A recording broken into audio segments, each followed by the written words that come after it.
এই মুহূর্তে সবচেয়ে বড় আপনারা জানেন আগামীকাল কিন্তু হাড়োয়া বিধানসভায় আইএসএফের যিনি প্রার্থী ছিলেন এবং তিনি অবজারভার পিয়ারুল ইসলাম তানাকে একেবারে খুন করার পরিকল্পনা, এমনটাই কিন্তু শাসক দলের বিরুদ্ধে আমল উঠছে।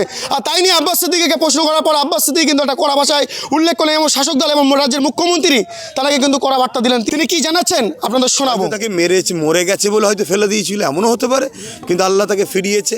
আমি পিয়ারুলকে বলবো, তোমাকে আল্লাহ একটা জান গিফট দিয়েছে, তুমি ধরো মরেই গেছিলে, জান গিফট দিয়েছে, অতএব মরণের ভয় না করে আরও লড়াই করো। বিধানসভা ললমুড়ি গ্রামে কোরআন শরীফের বাক্স ভাঙার চেষ্টা শাসক দলের নেতাদের, এখনো পর্যন্ত কোনো মুরব্বীরা বা কোনো মাওলানা সাহেব এখনো প্রতিবাদ করলো না, কি বলবেন?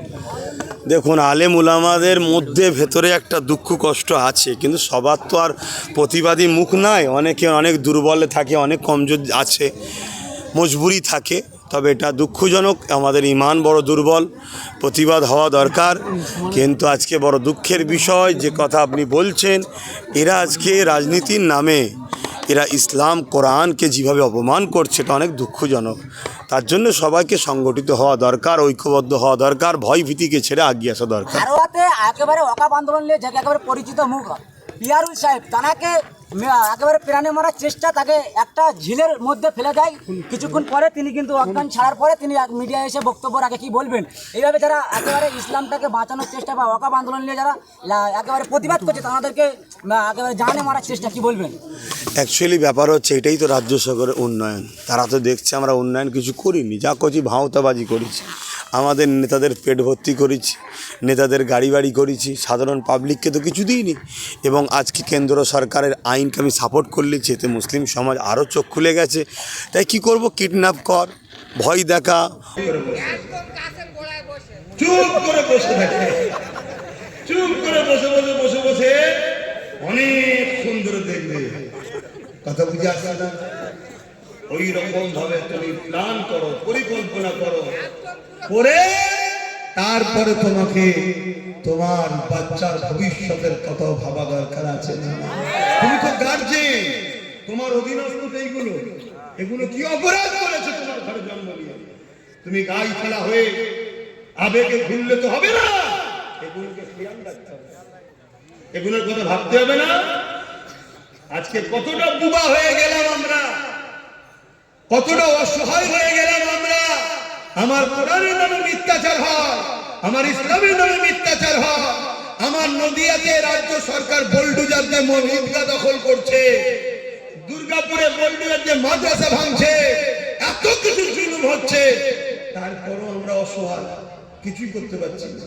তাহলে তোমার আমার বাচ্চার সময়টা কত ভয়ানক আসছে বল। আজকে আমার আদিবাসী ভাই বোনেরা তারা আজকে কত অসহায় বল। সেই আবার সেই দিন আসছে, শুনে রাখো একটা ইতিহাস। এই ভারতবর্ষে একটা সময় ছিল উঁচু জাত আর নিচু জাত। কি জাত? নিচু জাত। ইসলামে কোনো উঁচু নিচু নেই, মানুষ জাত। কথা বুঝতে আসছে নাকি? হ্যাঁ, উস্তাদকে উস্তাদ হিসেবে সম্মান, বাপ মাকে বাপ মা হিসেবে সম্মান, মানুষ হিসেবে সবাই সমান। উঁচু জাত নিচু জাত বলে কিছু না।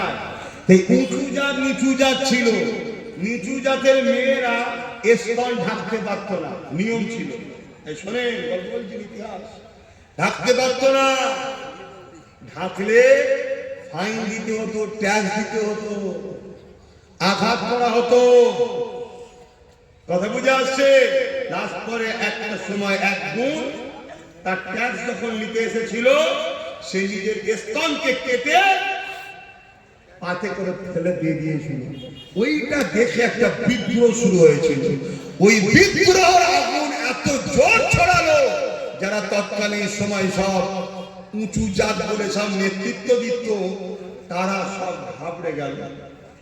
শোনো, হযরতে টিপু সুলতান তিনি আইন করে দিলেন, তিনি লড়াই করেছে, লড়াই করে নারীদের স্তন ঢাকার তিনি ব্যবস্থা করে দিয়েছিলেন। জোরে বলুন সুবহানাল্লাহ। মায়ের জাতের উপরে কত জুলুম যুগে যুগে হয়েছে। রিসেন্ট দেখছিলাম সোশ্যাল মিডিয়ায় একটা বাবা, সে বক্তব্য দিচ্ছে যে নারী হচ্ছে মজা করার জিনিস। নারী কি মজা করার জিনিস? তাহলে বলুন, এদের চিন্তাধারাটা কি? এদের চিন্তাধারা কি? এদের কাছে গলার কাঁটা হয়ে দাঁড়িয়েছে ইসলাম ও মুসলমান। তাই এরা প্রথম আমাদেরকে শেষ করতে চাইছে।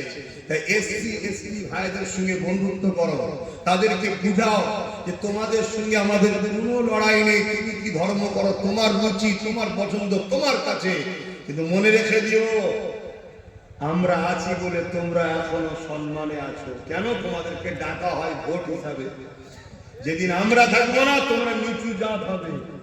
কথা আমাদের ঢুকছে না, ঢুকে না?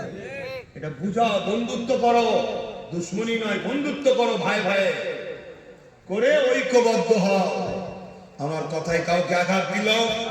আমি শেষ কথা বলে যাচ্ছি, আমার ইসলাম কোন ধর্মের বিরুদ্ধে লড়াই করেনি, কারোর বিরুদ্ধে লড়াই করার ইজাজত দেয়নি। আমরাও কখনো কোনো ধর্মের বিরুদ্ধে বলি না, কোনো ধর্মের সঙ্গে ঝগড়া করি না।